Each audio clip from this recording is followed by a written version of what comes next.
हजारीबाग के माननीय विधायक जी श्री प्रदीप प्रसाद जी के द्वारा प्रेस कॉन्फ्रेंस किया गया था और पता नहीं क्यों मेरे खिलाफ वो प्रेस कॉन्फ्रेंस किया गया था। पता नहीं क्या गुस्सा उनको था जो मेरे खिलाफ इतना अनाप शनाप बोले जा रहे थे। जब तक हम ये कुसुम्बा विशुनगढ़ का सवाल नहीं उठाए थे तब तक सब लोग ठीक थे, और जैसे ही हम कुसुम्बा विशुनगढ़ का सवाल उठाने लगे तो हमको ही हताशा प्रसाद और हमको ही क्या क्या नहीं बोले। जब वो मतलब हम तो प्रदीप प्रसाद जी के खिलाफ कुछ नहीं बोले। कभी आप लोग सुने कि हम प्रदीप प्रसाद जी के खिलाफ कुछ बोले? जबकि इतनी सारी चीजें आप भी जानते हैं और हम भी जानते हैं। लेकिन अगर लड़ाई उनका मेरे साथ है तो उनको मेरे पास आके और मेरे साथ बैठना चाहिए और उनको बताना चाहिए कि हम कहाँ आरोपी और वो कहाँ आरोपी है, वो हम बताएंगे। हम तो डीजीपी मैडम से हम सवाल कर रहे थे, हम तो उनके काम को हताशा भरा बताए, हम उनके कहानी को हताशा भरा बताए।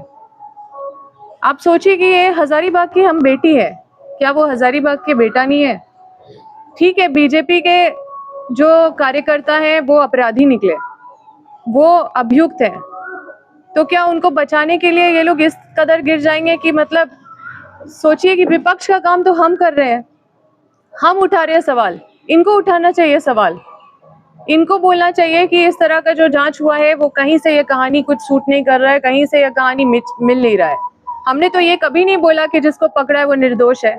हमने हमेशा सवाल उठाया उनके ये सारे कहानी पे, और इनका जो तरीका था जांच करने का, या इनका जो सारा जो मतलब शुरू से 10 दिन तक जो हम लोग देख रहे थे जो प्रक्रिया, या जिस तरह से ये लोग मतलब जांच को जिस तरह से दिखाए, जिस तरह से खुलासा किए, जिस तरह से कहानी बनाए, कोई भी चीज मैच नहीं कर रहा, तो हम तो सवाल पूछेंगे ही। किसी को तो हिम्मत दिखाना होगा, किसी को तो उस बेटी पे के लिए न्याय की मांग करना होगा। इतना अच्छा हमने उनको प्लेटफॉर्म दिया विपक्ष का भूमिका निभाने के लिए, वहां पे जो अधिकारी से हम अपने सरकार के अधिकारी से हम सवाल कर रहे हैं और वो प्रेस कॉन्फ्रेंस कर रहे हैं, उनका गुणगान कर रहे हैं। मतलब बीजेपी हमारे मतलब सरकार में बैठे हुए अधिकारियों का गुणगान कर रही है, और उनके तरफ से वो लोग बोल रहे हैं कि हम लोग पूरी तरह से संतुष्ट हैं। अंबा प्रसाद हताश हो गई है, 2 साल से वो सत्ता में नहीं है तो हताश हो गई है। अरे हम हार गए, चुनाव मानते हैं, लेकिन हम हारने के बाद भी लोगों का काम कर रहे हैं, और हम राष्ट्रीय सचिव भी है। मेरा सम्मान कोई कम नहीं हुआ है, मेरा सम्मान बढ़ा है और क्षेत्र में भी बढ़ा है, क्योंकि लोगों को भी पता चल गया है कि हम क्या थे और अभी जो है वो क्या है। तो वो जब कांग्रेस में थे तो भी हम उनका आदर करते थे, जब वो जेवीएम में थे प्रदीप प्रसाद जी तो भी हम उनका आदर करते थे, जब वो आजसू में थे तो भी हम उनका आदर करते थे, जब वो जेएमएम में थे तब भी हम उनका आदर करते थे। आज वो बीजेपी में है तो भी हम उनका आदर करते हैं, जब भी वो मिलते हैं तो हम उनको प्रणाम करते हैं। हम तो आज तक कभी उनके खिलाफ नहीं बोले, लेकिन एक डीजीपी मैडम से हम सवाल क्या कर दिए वो हम पे इतना बरस जाएंगे। इससे साफ साफ पता चलता है कि ये लोग को पूरा सहयोग मिल रहा है प्रशासन का। इससे पूरा पता चलता है कि ये लोग जो पूरा हजारीबाग को लूटने में लगे हुए, और जितना भी जमीन कब्जा हो रहा है, जो बोलते हैं कि मेरे पिताजी जमीन कब्जा में, आप एक भी उदाहरण बता दीजिए कि कहाँ मेरे पिताजी जमीन कब्जा में दिखे हैं। आप बैठिए मेरे सामने और बताइए। हम लोग तो जो जमीन कब्जा होता है कंपनियों के तरफ से जो रैयतों के ऊपर, उसके खिलाफ बात करते हैं। जितने भी केस हमारे परिवार पे वो कंपनी के तरफ से है, पर जितने भी केस उनके ऊपर है वो किसका है? जमीन कब्जा का केस तो उनके ऊपर है। उनको तो हमारे खिलाफ मुंह खोलना ही नहीं चाहिए। हमारे खिलाफ अगर हमारी कोई भी कमजोरी होती तो हम इतना पंगा नहीं लेते। हमारी कोई कमजोरी नहीं है इसलिए हम पंगा ले रहे हैं, क्योंकि हम जनता के लिए हमेशा लड़े हैं और जनता के लिए हमेशा लड़ेंगे, और ईमानदारी से जनता के साथ खड़े हैं, इसलिए आंख में आंख डाल के सवाल भी करने का हिम्मत है मेरे अंदर।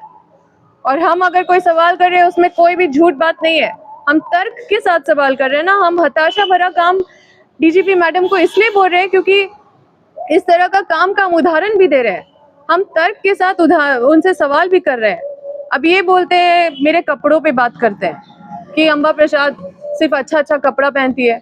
अरे आप मेरे कपड़े पे ध्यान देते हैं, आप एक महिला का कपड़ा पे ध्यान देते हैं, आप अपना काम पे ध्यान दीजिए। क्या यही आपका सम्मान है महिलाओं के प्रति? आप हमारे खिलाफ प्रेस कॉन्फ्रेंस कर रहे हैं, जबकि हम आपसे सवाल नहीं कर रहे, हम सवाल कर रहे अपने सरकार के अधिकारियों से। और आपको दर्द हो रहा है क्योंकि आप 10 दिन तक आप लोग मिलके कुछ तो छुपाने का कोशिश कर रहे हैं पूरे दुनिया से, जो छुप नहीं पा रहा है। और अगर हम बोल रहे हैं कि हम संतुष्ट नहीं है और हम बोल रहे हैं कि ये जांच में कहानी अलग है, कहानी छुपाया गया है, दूसरा कहानी बताया जा रहा है, ना बेटा बीमार है, जो कारण बताया गया कि बलि का बेटा का बीमारी का कारण बताया गया, वो भी गलत है। जो पूरा दुनिया देख रहा है कि बेटा कहीं बीमार नहीं है। जो कारण बताया गया कि अष्टमी के रात को शुभ मुहूर्त है, वो भी गलत हो गया। अष्टमी के रात भी बलि नहीं हुआ। तो इतने सारे सवाल खड़ा कर रहे हैं, कैसे हम लोग चैन से बैठ सकते हैं? क्या मेरे अंदर इंसानियत नहीं है? क्या हम मतलब चुप रहे? क्या अन्याय देखते हुए ऐसे ही देखते रहे? क्या मतलब कुछ नहीं बोले? हमारा यही रह गया है। तो हम 3 टर्म से हमारा पूरा परिवार बड़का गांव में बना हुआ है, ठीक है, लेकिन इनको हमारे खिलाफ बोलने का ऐसा कोई ग्राउंड नहीं था। इनको इस तरह से जो टिप्पणी किए हैं और हमारे एकदम पर्सनल टिप्पणी कर रहे हैं, बोल रहे हैं कि हम हताश हो गए हैं, हम ये हो गए हैं, हम कभी जमीन दलाली का बात हमारे ऊपर बोलते हैं। हमारे ऊपर कोई भी ऐसा मुकदमा नहीं है, हमारे पूरे परिवार के ऊपर, और ना ही कोई एक रैयत आके ये बोल सकता है, कोई भी आदमी ये आके नहीं बोल सकता है कि किसी का जमीन हमारे परिवार ने लूटा है। बल्कि उनके लिए लड़ा है, उनको दिलाया है, हम लोगों के लिए संघर्ष किए हैं, जेल गए हैं। जितना भी हम लोग आज तक संघर्ष किए हैं, सारा कहानी लोगों के बीच में है। और बताइए कि ये खुला ये लोग अपना चेहरा खुद बेनकाब कर रहे हैं, खुद आके बोल रहे हैं कि डीजीपी मैडम बहुत अच्छा काम किए, अंबा प्रसाद का नाम हताशा रख दो। और बोल रहे हैं, मतलब सोचिए कि ये लोग कैसे लोग हैं जो अधिकारी का चापलूसी कर रहे हैं, जिनको जनता के साथ खड़ा होना चाहिए और जनता का सवाल उठाना चाहिए, गंभीर होना चाहिए इन सब मुद्दों पे। जो कुसुम्बा का कांड हुआ है, तो ये अधिकारी के साथ चापलूसी कर रहे हैं। इसका मतलब कि इतनी सारी इनकी कमजोरी है कि इनको अधिकारी का चापलूसी करना पड़ेगा। क्योंकि ये लोग मिलके, पूरा टीम, जितने भी बीजेपी के नेता यहाँ पे मिलके बस हजारीबाग का दोहन कर रहे हैं। हजारीबाग में कम समस्या नहीं है। कौन सा समस्या उठाते हुए देखे या कौन सा समस्या समाधान करते हुए देखे इनको? क्या ये यहाँ का ट्रैफिक इनको पता नहीं है? ट्रैफिक का कितना समस्या है, रोड का कितना समस्या है, पानी का कितना समस्या है? पूरा देख रहे हैं कि पूरा जीएम लैंड हो या रहती हो या जो भी लैंड हो, सबका म्यूटेशन सीओ के साथ मिल के अपने पक्ष में करा रहे हैं और सबका जमीन कब्जा कर रहे हैं। बस यही तो सुनने को मिल रहा है हजारीबाग में, और पहले भी यही सब चीज के लिए जाने भी जाते थे। तो अगर हमसे लड़ाई है आपका, तो आप मेरे साथ आइए और मेरा सामना कीजिए, हम तैयार हैं। लेकिन हम ये जो नीपा पोती हुआ है आप लोगों की तरफ से, और जिसमें पुलिस का संरक्षण साफ साफ दिख रहा है कि आप लोगों को मिला है, आज आप लोग के मुंह से भी, आप लोग का मुंह भी खुलने लगा है। आप लोग विपक्ष में रह के भी, और सोचिए हम सरकार में रह के सवाल उठा रहे हैं और ये विपक्ष में रह के और बोल रहे हैं कि अंबा हताशा हो गई है क्योंकि ये सवाल उठा रही है। और डीजीपी मैडम के पक्ष में वो आके गुणगान कर रहे हैं और बोल रहे हैं कि मैडम ने जो किया वो बहुत अच्छा किया, पुलिस प्रशासन ने जो किया बहुत अच्छा किया। विपक्ष ऐसा बोलता है क्या? तो आप लोग कहानी समझ जाइए कि हम आज तक जो भी बोलते थे कि यहाँ पे इस जिले में पूरा, मतलब ये लोग पूरा बीजेपी की सरकार चल रही है, 5 विधायक बीजेपी के, एक सांसद बीजेपी के, ये पूरा लोग मिलके पूरा एक टीम वर्क में लगे हुए, और 10 दिन एक ही गांव में 3 लोगों को पकड़ने में 10 दिन लगा है। और छापामारी भी हम लोग नहीं देखे, हम लोग अपराधियों से मिलते रहे, हम लोग को पता नहीं चला, और सब लोग जाके फोटो खिंचाते रहे। जो महिला थी वो मुआवजा लेते रही रोज, और जो भीमराम था वो तो, उसका तो बात ही मत करिए, वो तो सभी बीजेपी के बड़े से छोटे नेता लोग को बुलाने का वो हैसियत रखता था, और सबके बगल में वो बैठते हुए फोटो दिखाया उसका। चाहे वो हजारीबाग के माननीय सांसद है, उनके बगल में भी उनका फोटो है, करीबी है तभी तो बैठे हैं, ऐसे थोड़े है। बोलते हैं मामा है मामा, अब सिंह का मामा राम, मतलब कुछ भी, अभी जैसे कहानी बना है वैसे ये लोग स्टेटमेंट भी दे रहे हैं, और उसी तरह का कॉन्फिडेंस दिखा रहे हैं, उसी तरह का आत्मविश्वास दिखा रहे हैं जैसे कि भीमराम दिखा रहा था। तो ये लोग भी भीमराम से कम बड़ा एक्टर नहीं है, उसी तरह के एक्टर ये लोग भी है। और हम आपको बता दे रहे हैं कि ये सुंदर कांड की तरह कुसुम्बा कांड भी पढ़ेंगे एक दिन, और हम छोड़ने नहीं जा रहे हैं। कहानी तो जो सच कहानी है वो जनता के सामने लाना ही पड़ेगा, क्योंकि ये झूठा कहानी से आप एक बात जान लीजिए कि किसी को फांसी का सजा नहीं मिलने वाला है। सब बरी होने वाले इस तरह के कहानी में, क्योंकि जो दोषी होता है ना, जो दोषी होता है उसके ऊपर भार नहीं होता है कि वो अपने आप को निर्दोष साबित करे। जो प्रोसिक्यूटर होता है उसका बोझ होता है कि वो साबित करे कि ये दोषी है। तो वो उस कहानी में कैसे साबित करेगा कि बेटा बीमार था? उसी कहानी को ना कोर्ट में साबित करना है। तो वो कहानी ही, जब आप लोग भी देख रहे हैं कि वो कहानी में सच्चाई नहीं है, तो वो कोर्ट में वो कहानी फेल है। सब लोग बरी होंगे, तो दोषी कौन है और सजा किसको मिलेगी? लोग चिल्ला रहे हैं फांसी का सजा दो, फांसी का सजा दो, फांसी का सजा दो। अरे देखो तो सही कहानी, आपको लगता है इस कहानी में फांसी का सजा मिलेगा? क्या कहानी को बदल के ये लोग को बचाने का कोशिश किया गया, या कोई बड़ा आदमी को यहाँ पे बचाने का कोशिश किया गया?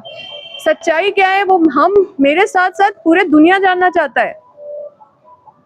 इसको अंधविश्वास बोल दीजिए, या ये हो सकता है अंधविश्वास नहीं कुछ और भी हो, लेकिन ये जो कहानी है इसका सर और पैर मिल नहीं रहा है।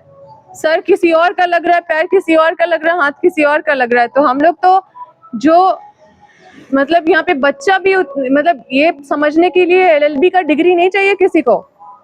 ये समझने के लिए किसी को लॉयर बनने का जरूरत नहीं है। ये सामान्य ज्ञान है जो कोई कॉमन सेंस वाला आदमी भी बता देगा। और आपको, बीजेपी के लोगों को क्यों तकलीफ हो रहा है? ये लोग विपक्ष में हैं और हमारे सरकार के अधिकारियों का गुणगान कर रहे हैं, ताकि इनका जो काला करतूत है, हर चीज में जो ये करते आए हैं, और जो इनका धंधा है 2 नंबर का जो चल रहा है, जो ये लोग लूट रहे हैं, उसमें पूरा अधिकारी का सहयोग मिल रहा है। तो इसलिए इनको मिर्ची लग रहा है। लेकिन मेरे पास हिम्मत है आंख से आंख में डाल के और सवाल करने का, क्योंकि हम कहीं से भी गलत नहीं है। हमको अपने ऊपर, अपना चीज़ों पे पूरा कॉन्फिडेंस है, और हम यहाँ के लोगों के साथ जहाँ पे भी अन्याय देखेंगे वहाँ पे हम चुप नहीं बैठने वाले, कोई समझौता नहीं करने वाले। वो लोग को तरह तरह का चीज़ आप लोग देखे हैं, हर जगह देख रहे हैं कि क्या क्या स्टेटमेंट वो लोग दे रहे हैं। अभी चुप हो गया सब। इतना दिन से ये लोग पॉलिटिक्स कर रहे थे, सब लोग झंडा ले लेके पॉलिटिक्स कर रहे थे। हमने झंडा लेके कभी भी हम सड़क पे नहीं उतरे। झंडा लेके हमेशा देखिएगा कि ये लोग अपना प्रोटेस्ट कर रहे हैं, तो ये कर रहे हैं ताकि इनका मतलब इसी विरोध में, इसी तामझाम में इनके हिसाब से सारा बात मन जाए। लेकिन आज भी हम आपको बोलते हैं कि इस पूरे प्रकरण में हम आज भी CBI जांच का मांग करते हैं, क्योंकि हमको ये पूरे जांच पे मतलब बिल्कुल यकीन नहीं है, और ये पूरा हमको नीपापोती साफ साफ नजर आ रहा है।